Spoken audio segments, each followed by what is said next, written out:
Hey everybody, Kevin here with StaggsLapidary. I haven't posted in quite a while on YouTube, so I wanted to make a video here. I've done some pretty big changes to the lab here.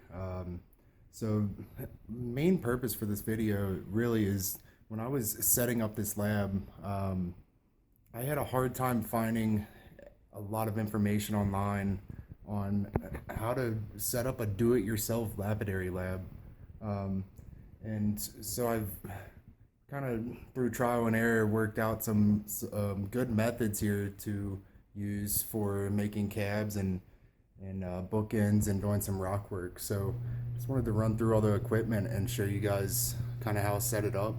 If you have any questions or anything, feel free to send me an email at stagslapidary@gmail.com, or just send us a message, and I'd love to make videos or show you guys kind of how I set it up because it is so difficult to find that information online. So we'll go ahead and run through it here. Okay, so like I said, just kind of how I set it up here without spending thousands of dollars on lapidary equipment. But we'll go ahead and start off with some of the pieces I'm working with, just to keep everything organized. You know, just keep everything separate here. There's some malachite, just some of the pieces here that we have available to play with.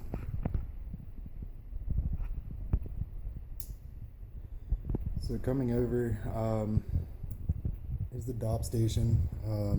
These are pretty cheap online now, and also the templates. Now every setting is going to be a little bit different, but they're always good to have. So then over here to the Lorton, this is really the workhorse here, and I've got this set up, which I've shown before, on a drip system that is just ran off fountain pumps and hooked up to separate switches here. Then also I hooked up this gravity feed system to the trim saw here, and I'm running this on mineral oil. I think the last video I did I was running vegetable oil on it, but I went ahead and upgraded to mineral oil here. But just a coffee can and some rocks in it, and you can kind of let it slowly feed through, give you a nice clean cut for all your slabs here before you start cabbing.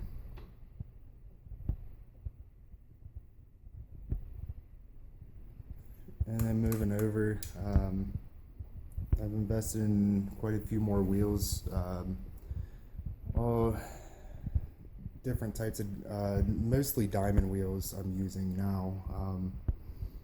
Then I've got my little 6-inch flat hooked up, also connected to that water drip system there. And I'm using all these diamond plates, different grits, to flatten out the cabs on the base. I'm working on building this one right now to give me a little more surface area there to play with. Also hooked up the separate switches. And this saw I've been using more and more for rough cuts, also with mineral oil. I just had to build, if I can get the focus there, I just had to build a little plexi case around the top that I could cut out and put my arms through to feed those rough cuts through. So over here, this is one of my favorite pieces that I just finished up not too long ago. And like I said, this stuff at the thrift store, or you'll drive by, from certain websites, and you'll see free outside. So, you don't have to spend too much money on these things. And just have it hooked up to a fountain pump on a sprayer so I can clean and soak after the slabs are cut through the mineral oil, or I can soak rough pieces that I found out in the field. And also a new piece is the vacuum chamber, which really isn't helping with my lapidary work, but it's helping with other work I'm doing. to inject epoxies into samples. Another piece here, which has been on a few previous videos, but it's working great for me.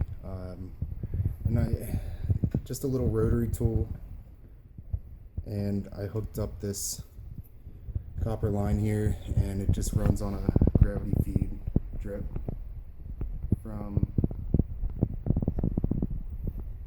this jug here on a little switch, and comes down, and it keeps that bit.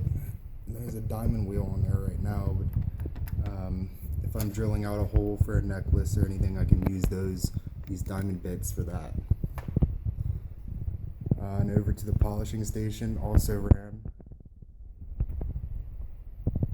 from that same water source up here, straight down. And I've been using different, on this low speed rotary tool, I've been using different wheels. So we have felt wheels and leather and just different wheels to be able to get the right polish on different stones and hardnesses. So some more pieces working with there. And for the bookends, I've been using the second one. Actually, a family member got it out of me, but this one I'm working on here, this septarian nodule, and so you can see the polish, and then this will be polished. But until I get a vibratory lap, I've just been doing these by hand with grit powders. So we'll use, all different steps of grits all the way down, usually to about 1,000 grit for a powder, and then I'll move on from there. But as far as the setup,